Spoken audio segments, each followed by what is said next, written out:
In today's Farm Report, lower crop prices and farm incomes will trigger higher than expected government payments.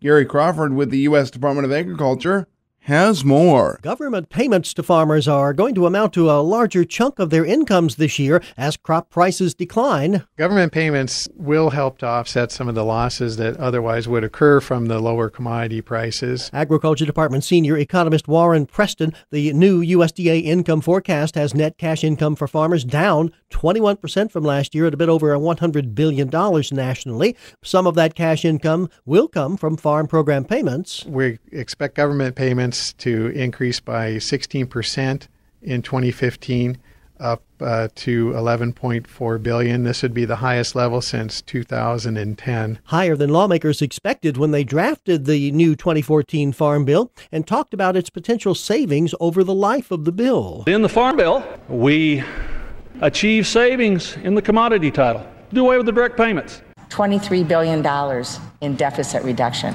Now, originally, the Congressional Budget Office was talking about an annual average spending on the two major farm safety net programs of $2.9 billion. But as Warren Preston points out, these are programs paying farmers based on crop prices, and as such, as far as potential payments, those are very difficult to project because depending upon where prices fall, we could be just above or just below the point where those payments would be made. After the bill was passed, crop prices began plummeting and projections of farm program payments were raised quite a bit. But Preston says first, remember that the Agricultural Risk Coverage Program payments, ARC payments for short, for example, are based on an average of a 5-year price history, taking out the low and high years. Preston says we may be in for a lower crop price situation for several years now. And so the agricultural risk coverage, the ARC payments, will adjust over time to a lower commodity price picture since they depend on that 5-year Olympic average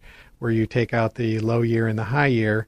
As crop prices come down, that average will likewise come down. And so over time, those payments will adjust to a lower level as well, putting less burden on the federal budget, possibly putting projections of Farm Bill payments closer to what had been originally conceived. Gary Crawford for the U.S. Department of Agriculture, Washington. Among those interested in the results of the recent USDA Total 10-Year Ownership and Transition of Ag Land Survey, the Economic Research Service. Why? Typically, USDA surveys farm operators, but farm operators don't own all of the agricultural land that's in production. And so this total survey actually targets both operators who own land, but also non-farm operators who own 31% of U.S. agricultural land, which completes the picture of all ag land owners in the U.S., according to economist Allison Borcher, who adds that all farmland owners, whether farming or not, have a stake in the farm sector. They have expenses and costs, and so that will factor into our farm income accounts. But also, they're the ones who potentially make decisions about some of the management or conservation practices that occur on agricultural land. And so they have influence in these long-term decisions that maybe affect soil and water quality. And a side note, ERS, along with the National Agricultural Statistics Service, produced the total survey. I'm Rod Bain reporting for the U.S. Department of Agriculture in Washington, D.C. Many school districts are starting this new school year with fewer resources but more challenges. This has business leaders concerned. Gary Crawford with the U.S. Department of Agriculture has more. Well, for most students in this country, the summer of 2015 is over, and they have already experienced that inevitable fate. I gotta go back to school again. But what are students coming back to this fall or later in the year? In Washington and in many, many communities, the talk among lawmakers and policymakers is about cutting budgets for everything, including schools and educational programs. For some, that is cause for concern. I unfortunately totally share that concern.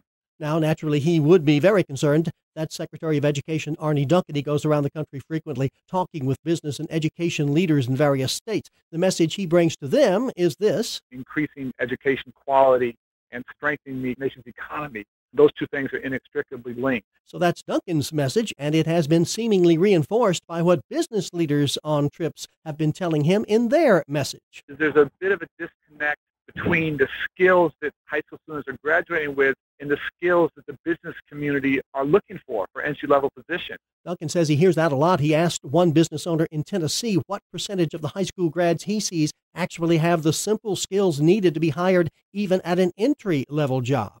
His honest answer was less than half.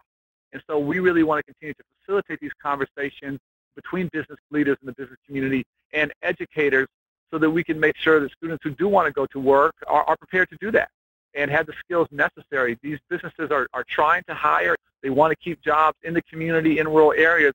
But we as educators have to look ourselves in the mirror and say, are we doing enough to produce high school graduates with the skills and talents necessary, the competencies to be successful in the world of work? And right now, Duncan says many students coming out of high school don't even have the most basic skills or knowledge. They don't have often the math skills, the reading skills, the writing skills, so just the basic academic skills that they need. One of the business leaders says that young people have a hard time just putting together a memo or even an email. And so we have to really have those honest conversations and work together to improve those outcomes. And he says big cuts in government support for education, not the answer. I recognize the need for all of us, and the federal government in particular, to live within our means. At the same time, we have to continue to invest in education. We have to continue to get better outcomes. We have to reduce dropout rates and make sure our high school graduates are ready either for college or for the world of work. So we'll see how it all plays out as Congress at the federal level and local school districts try to sharpen their pencils to tackle the problem of scarce resources. And students sharpen their pencils and sing about that age-old problem for them, basically. This is Gary Crawford reporting for the U.S. Department of Agriculture in Washington, where it has been back to school time. Again! Yeah.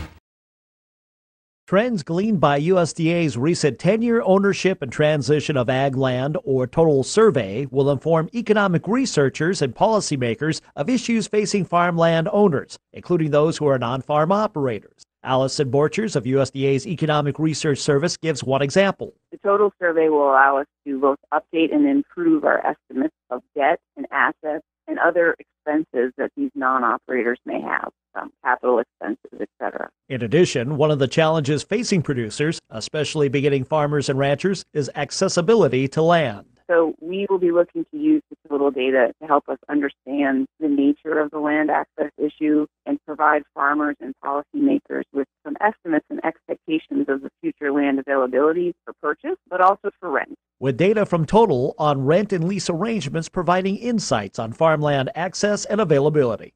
I'm Rod Bain reporting for the U.S. Department of Agriculture in Washington, D.C.